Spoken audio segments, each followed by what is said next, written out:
বক্তব্য রাখছেন নারায়ে তাকবীর, নারায়ে রিসালাত, মোমবাতির আলো,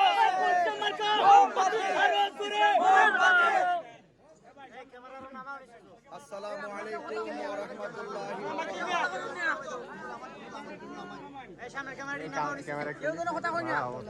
360 আউলিয়ার পদধূলিতে ধন্য এই সিলেট বিভাগ সহ সারা বাংলাদেশ। সেই মহান আল্লাহর ওলিদের মধ্যে অন্যতম আজ যেখানে আমরা দাঁড়িয়েছি, যে জায়গায় এসে আমরা জিয়ারত করেছি সৈয়দ নাসিরউদ্দিন সিপাহসালাহ রহমাতুল্লাহ আলাইহির মাজার শরীফ। আজকে আমি আপনাদের সাথে যে কথাগুলো ব্যক্ত করার জন্য এসেছি, আসলে মূলত আজ আমি দোয়া নেওয়ার জন্য, দোয়া চাওয়ার জন্য এখানে এসেছি। এখানে উপস্থিত আছেন বৃহত্তর সুন্নি জোটের নেতৃবৃন্দ, মসজিদের ইমাম, খতিব, সুবক্তা, দরবারের পীর মাশায়েখ এবং অনেক ভিন্ন ধর্মের ভাইয়েরাও এখানে এসেছেন। সবার প্রতি, অন্য ধর্ম যারা আছেন তাদের প্রতি আমার আদাব, এবং মুসলমান ভাই যারা এসেছেন সবাইকে আমি সালাম, আসসালামু আলাইকুম ওয়া রাহমাতুল্লাহ।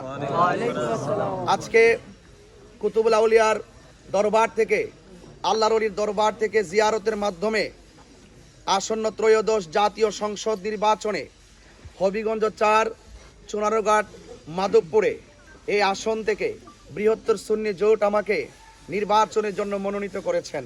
আলহামদুলিল্লাহ।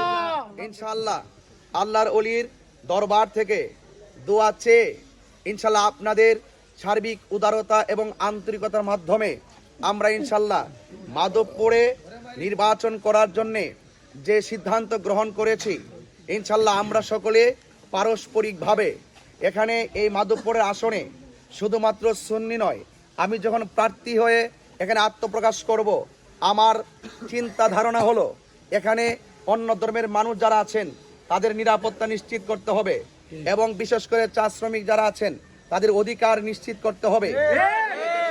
শিল্পায়নের পাশাপাশি আমাদের এই পর্যটক কেন্দ্র হিসাবে আমাদের এই মাধবপুর চুনারঘাটকে এই বাংলাদেশের একটি অন্যতম প্ল্যাটফর্ম হিসেবে তুলে ধরতে হবে এবং তা বাস্তবায়ন করতে হবে। এবং শুধু তাই নয়, একটা মানুষ রাস্তাঘাট উন্নয়নের স্বপ্ন দেখানোর আগে আমি মনে করি সমাজের দায়িত্ব যারা নেওয়ার চিন্তা করেন তাদের প্রথমেই কথা বলা দরকার, সর্বপ্রথম আগে মানুষের নিরাপত্তা দিতে হবে। আমরা দেখেছি বিগত দিনে প্রকাশ্যে যখন আমার ভাই উসমান হাদি বন্ধু বান্ধব নিয়ে রাস্তা দিয়ে যাচ্ছেন, তার মাথায় গুলি করা হয়েছে। সে আজ আমাদের কাছ থেকে দুনিয়া থেকে বিদায় হয়ে গেছে। আজকে 2টায় তার ঢাকাতে জানাজা হবে। আমরা আজকে এই মাজার জিয়ারত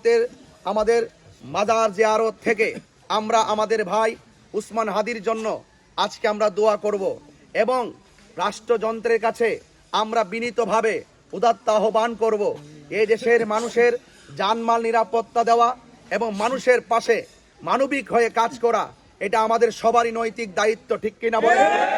আমরা হারিয়েছি আল্লামা শহীদ ফারুকীকে, আমরা হারিয়েছি মসজিদের ইমাম আল্লামা রইসউদ্দিনকে, আমরা হারিয়েছি খাজা বাকি বিল্লাহকে, আমরা হারিয়েছি শহীদ লিয়াকতকে, আমরা হারিয়েছি আমাদের শহীদ আবুল হোসেন আকল মিয়া ভাইকে, আমরা হারিয়েছি শহীদ জিতু ভাইকে, আমরা হারিয়েছি আমাদের এই সদ্য আমাদের উসমান হাদিকে। আমরা আর লাশের রাজনীতি করতে চাই না, গুমের রাজনীতি করতে চাই না, আমরা মানুষের জীবন নিয়ে ছিনিমিনি খেলতে চাই না, আমরা আমাদের ভাইদের নিরাপত্তা চাই, আমরা আমাদের নিরাপত্তা চাই। আমি আশা করি আহলুস সুন্নাত ওয়াল জামাত স্বাধীনতার পর থেকে এই বাংলাদেশে যেভাবে শান্তিপ্রিয়ভাবে চলে আসছেন, এই রাজনৈতিক অস্থিরতা এবং সংকটের মুহূর্তে আহলুস সুন্নাত ওয়াল জামাতকে এই মানুষের জানমাল সুরক্ষায় এবং মানুষের অধিকার প্রতিষ্ঠায় এবং শিক্ষার উন্নয়নে এবং রাস্তাঘাটের উন্নয়নে আহলুস সুন্নাত ওয়াল জামাতকে এই দেশের সকলের কল্যাণে হাত ধরতে হবে, ঠিক না বেঠিক? আপনাদের সকলের কাছে আমি অনুরোধ করব, আজকে আমার নির্বাচনী এখানে প্রচারণার বিষয় নয়, আমরা আল্লাহর দরবারে এসেছি, আমরা দোয়া করেছি, জিয়ারতের মাধ্যমে আমরা আসন্ন ত্রয়োদশ সালে রহমতুল্লাহ মাজার শরীফ জিয়ারতের মাধ্যমে ইনশাল্লাহ আমরা আমাদের নির্বাচনী কার্যক্রম শুরু করলাম। আল্লাহ পাক যেন আমাদের সকলকে যেন ঐক্যবদ্ধভাবে অত্যন্ত আন্তরিকতার মাধ্যমে আল্লাহ যেন আমাদের কাঙ্ক্ষিত মনের আশাকে পূরণ করে, সকলে বলে আমিন, মহব্বতে বলে আমিন।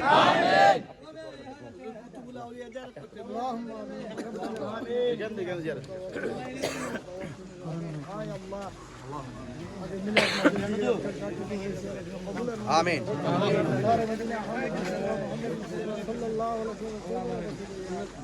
पाक बंजतन आले फतमा में आमीन আমিন।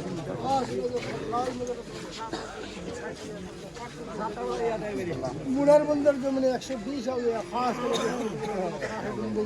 शेख नसीरुद्दीन सिराज लाल मदानी रहमतुल्लाह अलैह 4 आदमी राजा गोरकुंड